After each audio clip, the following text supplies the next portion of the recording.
Initially, when a game like Stellar Blade was first released, it was hailed as, one of these really interesting, presentations. It had a lot of the quality tag or signature attached to it. However, it seems the developer is now considering a PC release.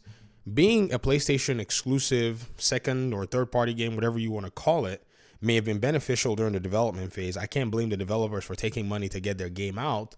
However, I think they may have made a tactical and strategic error at the end of the day.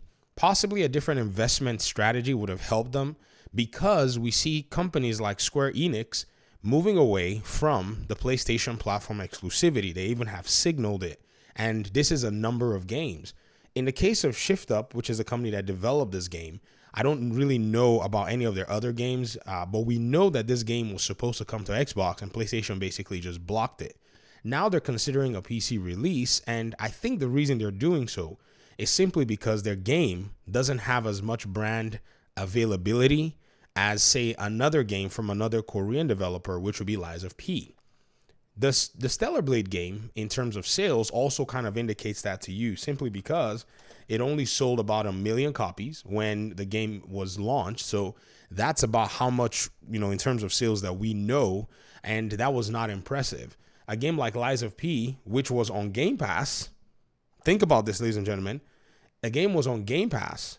The game was available to everybody, both PC, PlayStation, and PS5, was also able to sell about 1 million copies. Now, I do also realize that the price points were different.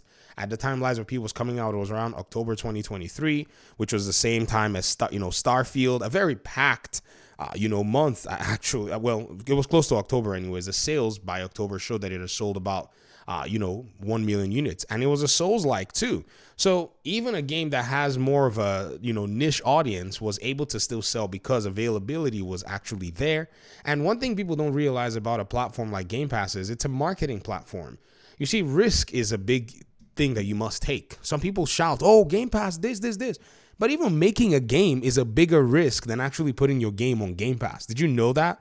Because in making a game, your game can be in development purgatory and never make its way out of development, or you may run out of funds, or you may basically just have the whole project fall apart, or everything is broken at launch. There's just so many more roadblocks than worrying about a platform where you can actually have money given to you to be able to launch your video game.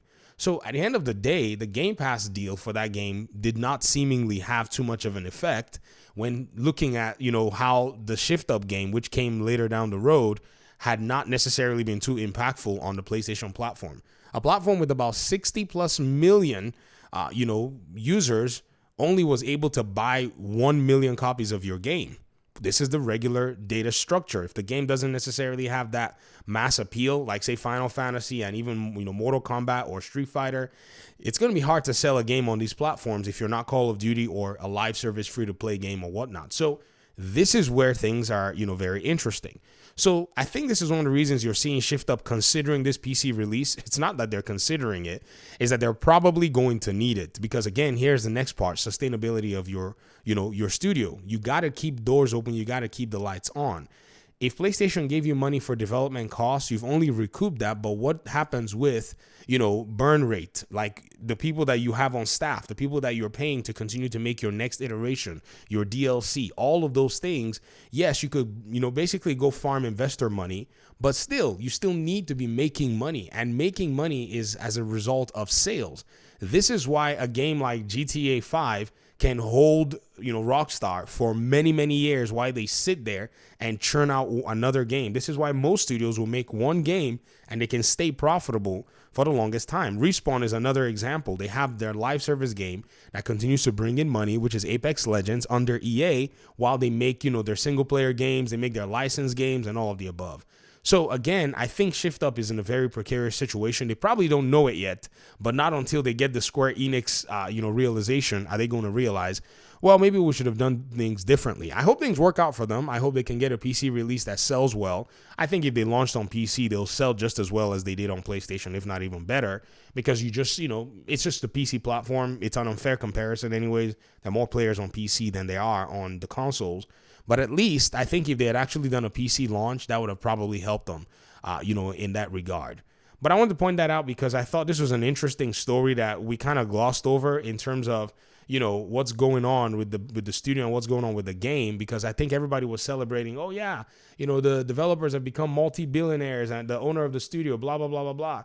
But at the end of the day, they really do need that PC launch. I think that the timed exclusivity that's being put in place is probably for PlayStation to make its platform look like it has an exclusive, because I can guarantee you this game was not a console seller. Like, I think Black Myth Wukong, because of its, weight, was more of a console seller, even though we only got confirmation of like 6 consoles that were sold. I'm not saying they didn't sell more than 6, but the only numbers we got were 6. If you read the South China Morning Post article, you'll see that it was actually about it was about just 6, but you got to get through a money wall or paywall to basically read it. You see that, there's no way, Stellar Blade was going to do anything in that regard. I mean, people had to look at the game and they were skeptic. It's a new developer. Yes, the game had a lot of exposure, but then there was also the side where the game had removed the Xbox platform and even PC from, its launch, whereas Black Myth Wukong had more popularity because it was coming everywhere else. And you can even see Lies of P also benefited from that as well.